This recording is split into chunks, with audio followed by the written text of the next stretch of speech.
بڑی مسجد میں ٹوٹل 35 سے 40 نام آئے جو سیرت پڑھنا چاہتے ہیں.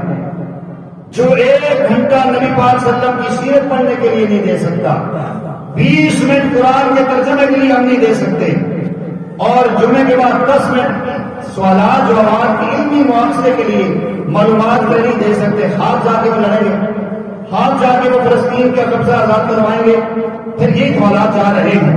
نبی پاک صلی اللہ علیہ وسلم کے واقعات سنانے کا مقصد یہ ہے قرآن کو سمجھو, قرآن کو پڑھو, قرآن کے 5 حق ہیں. اللہ کی قسم سارے ہم مسلمان ہیں, آپ پوری تحقیق کر کے دیکھ لیں, ہم میں سے 90% لوگوں کو قرآن پڑھنا نہیں آتا. 90% ہمارے مسلمان ماں بہنوں کو کلمہ صحیح نہیں آتا, 90% کی نماز ٹھیک نہیں ہے. پھر کیا حالات ہوگی؟ خدا کی رحمت کدھر سے آئے گی؟ آپ کسی رافضی کو, کسی قادیانی کو پکڑ کے دیکھیں, کسی یہودی کرسچن کو پکڑ کے دیکھیں, اپنے ایمان اور عقیدے پہ کتنا مضبوط ہے. ہمیں 2 پیسے نظر آتے ہیں, ہم کیوں مرتد ہو جاتے ہیں؟ ہم کیوں رسول اللہ کی بغاوت پہ اتر آتے ہیں؟ ہمارے پاس ایمان نہیں ہے, ہمارے اندر وہ قوت ایمان آج نہیں ہے جس کی ضرورت ہے. ضرورت اس بات کی ہے کہ ہم آج کے جمعے کے اجتماع کے بعد یہ جذبہ رکھیں, ہم مسلمان ہیں, ہم نبی پاک صلی اللہ علیہ وسلم کے سچے غلام ہیں. فلسطین کے مسلمان بھائیوں کے لیے پیسہ نہیں, ہماری جان بھی آ جائے. بھائی جذبہ تو رکھو, دل کے اندر تڑپ تو رکھو.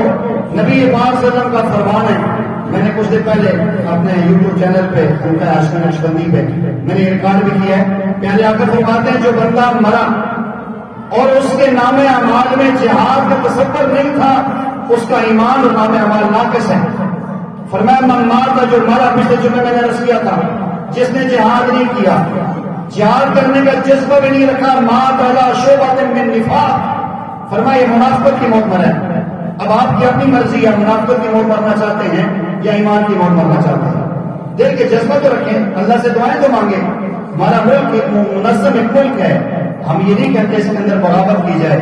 ہم اپنی اداروں کے پابند ہیں, ہم انہیں سلوک پیش کرتے ہیں, آرمی کو, اسپیشل برانچ کو, ہر ادارے کو, لیکن جو بحثیت ہے مسلمان ہماری ذمہ داری بنتی ہے وہ تو ہمیں کہنا چاہیے کہ جذبات کسی کے پابند نہیں ہو کرتے. ایک اللہ والے کہا کرتے تھے میرے جذبات پہ پیر نہ بٹھاؤ حکمرانوں, میرے جذبات پہ پیر نہ بٹھاؤ حکمرانوں. جذبات کبھی پابند سلاسل نہیں ہو کرتے. انسان کی ذات بیڑیوں اور ہتھکڑیوں میں چپکی جاتی ہے, جذبات اس کے گرفتار نہیں ہو سکتے. ہم جذبات کو کم از کم رکھیں, اللہ کے نبی کے دین کے لیے ہم قربانی دیں گے. امام مہدی علیہ السلام نے آنا ہے, انہوں نے ساتھ دینا ہے زندگی کے اندر, جو میں اس پہ انشاءاللہ میں گفتگو کروں گا. تو اللہ جل جلالہ سے دعا کرتے ہیں کہ اللہ تعالیٰ ہمیں قرآن و سنت کو فالو کرنے کی توفیق عطا فرمائے, نبی پاک صلی اللہ علیہ وسلم کے فرمان کو ترجیح دینے کی توفیق